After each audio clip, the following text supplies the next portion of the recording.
Welcome to the SDA Housing Podcast, brought to you by NDIS Property Australia. Before starting this episode, we need to provide a general disclaimer. Information contained in this podcast is general in nature only. It does not take into account the objectives, financial situation, or needs of any particular person. You need to consider your financial situation and needs before making any decisions based on the information in this podcast. And you should consider seeking independent and professional advice for your personal circumstances. All right, let's begin. Welcome to the SDA Housing Podcast. My name is Debbie from NDIS Property Australia, and this is the second episode of our monthly in-depth series, SDA Unlocked, where we delve into the supply and demand data for specialist disability accommodation in different areas around Australia. Today, I'm going to be talking about Parramatta in Sydney. We all know Parramatta. It has been the city of Parramatta for a very long time. I grew up in Sydney, so I always knew it as, really second only to the CBD of Sydney. A major area, a lot of infrastructure around there, a lot of population around there. It is currently undergoing a massive $20 billion infrastructure and development project. So that's going to be injecting, they forecast 70,000 new jobs. Developments will include the Parramatta Square renewal, the light rail system, and of course the nearby Westmead Health Precinct redevelopment. There's a new aquatic leisure centre, Sydney's Metro West Underground, and Innovation Quarter, which is part of the Western Sydney University. Just part of those projects that are taking place now and over the coming years. So we thought that this would be a really good area to focus on for our second in-depth episode, where I go over the supply and demand for SDA dwellings in Parramatta. So I will start with the demand.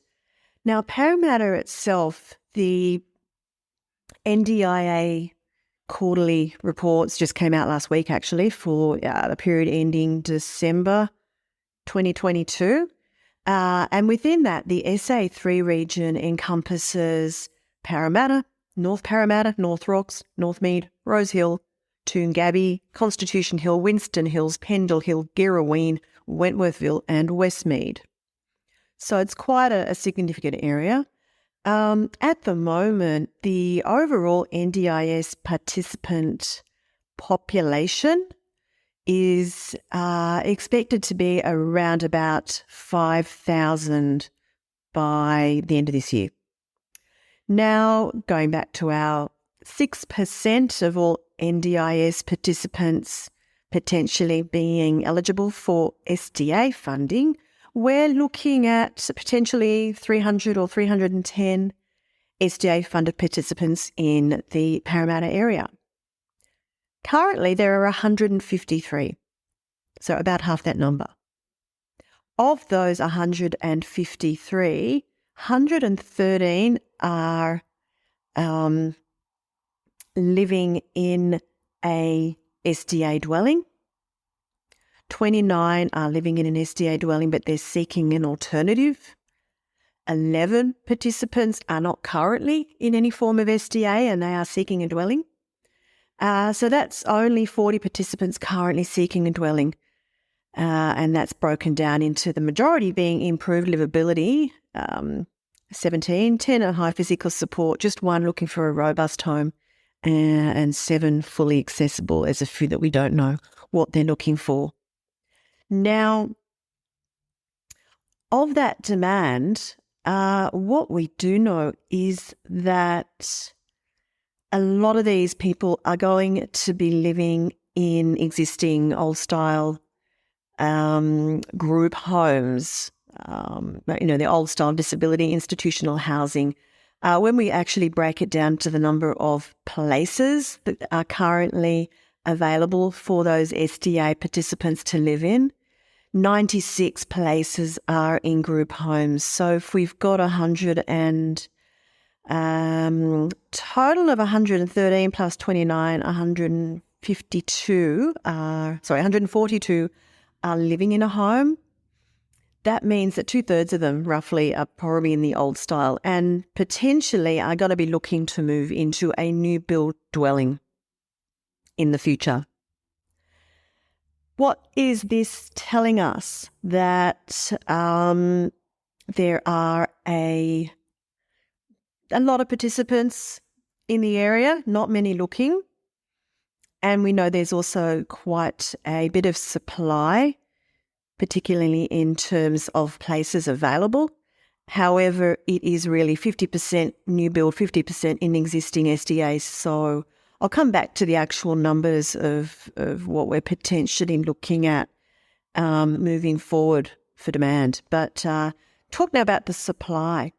We've got a total number of enrolled dwellings in the Parramatta SA3 area, 66. 33 are existing, 33 are new build. Of those new builds, we have majority high physical support and some are improved livability. And the basic are obviously don't fall into that category. They, as I said, are the older style. They are attracting SDA funding at the basic level, which is a much lower income. And those residents will most likely move into or wish to move into a more suitable new build dwelling down the track. So out of that supply, we know that there are 158 places available for residents. And that's spread over the 1 resident, 2 resident, 3 resident, 4, 5 and 6 plus resident homes. So 158 places, 153 SDA funded participants. So this might appear to indicate that we do actually have an oversupply of SDA dwellings in Parramatta. But as I just said before, 96 of those places are in those group homes, those basic existing category. So, and going a bit deeper into the stats, we know that there are 39 places in group homes in the entire Greater Sydney Parramatta region, of which the Parramatta SA3 is roughly 37% of the population, of the NDIS population. So if we look at 37% being the magic number, we can assume that only 14 places in group homes are in the new build category that are attracting these higher incomes from an investor's perspective. So it basically, what it comes down to is that we've got 80 or more SDA funded participants living in the older style basic homes who are likely going to need to move. So we currently got 40 people looking and a potential another 80. So we could say we've got about 120 people that are going to need a new build home in the future. This is, when I say in the future, this is based on current levels of SDA participation and NDIS participation. In that Parramatta SA3 area, when I said earlier that there was over 5,000 expected NDIS population, of which 300 could potentially be funded for SDA, that's only half. So if we do have those other 150 odd people become SDA funded, then of course we can assume there's a demand for an additional 87 odd dwellings. Now, when I compare participants or places to dwellings, I'm working on a figure of about 1.8 participants per dwelling as an average. And that's sort of the average we're currently sitting at Australia-wide of all dwellings of all build types. So without having any more in-depth data from the NDIA, this is really all we've got to work with. Now, again, going forward, if we look at the 10-year forecast, the NDIA has stated there are going to be possibly 1 million NDIS participants by 2032. That is going to potentially provide a demand for a further 160 odd dwellings. So 87 and 160, we're looking at another 240, 250 dwellings in the Parramatta SA3 area being required over the coming years. So that says to me there is a pretty good demand there. Now let's have a quick look at the pipeline in the Parramatta area. Now, unfortunately, the NDIA don't break down that pipeline data any more detailed than for the SA4 region. This is the statistical area regions that the Australian Bureau of Statistics work on. So that SA4 region, it's called Sydney Parramatta, that actually accounts for the SA3 areas of Auburn, Carlingford, Guildford, Marylands and Parramatta. As I mentioned just a bit before, 37% of the NDI's population of that greater area live in Parramatta. So we can kind of make assumptions based on that 37% of what our pipeline data is. But in the greater area, we're looking at 124 pipeline dwellings. The majority are high physical support. The majority are also apartments. Broken down into pipeline places based on that 1.8 conversion factor. You've got 170 places, 134 of those are in high physical support, and you've got 121 units in the pipeline for places in units. So there is quite a bit going on there. 240 potentially required dwellings over the next 10 years, 124 dwellings in the pipeline. We could say we could still safely add another 50 to 100 dwellings in that Parramatta area. So we see that as good potential, even though the current NDI stats don't look so favourable for Parramatta. It does look like at first glance that there is a bit of an oversupply happening, but you do need to really take a longer term view of this and look ahead to see what is happening in the area. There is so much going into development in Parramatta. There is going to be a lot more funded participants in the future there. So if you are looking at doing an investment in an SDA dwelling in that Parramatta area, then at this point in time, I would say it's a pretty good location. Your demand is there.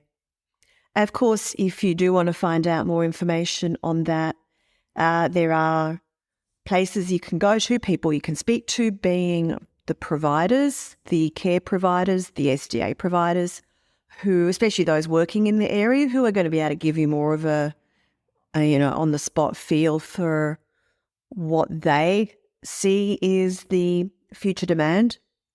They have the actual clients who are going to be looking at these dwellings as their forever homes. So we always recommend speak to the providers, talk to them. They're the ones that really know what's happening on the ground. They're the ones that you need to be really talking to get that in-depth information. This is just an overview to give you a bit more of an understanding of this particular area this month and why it might be a viable option to look into.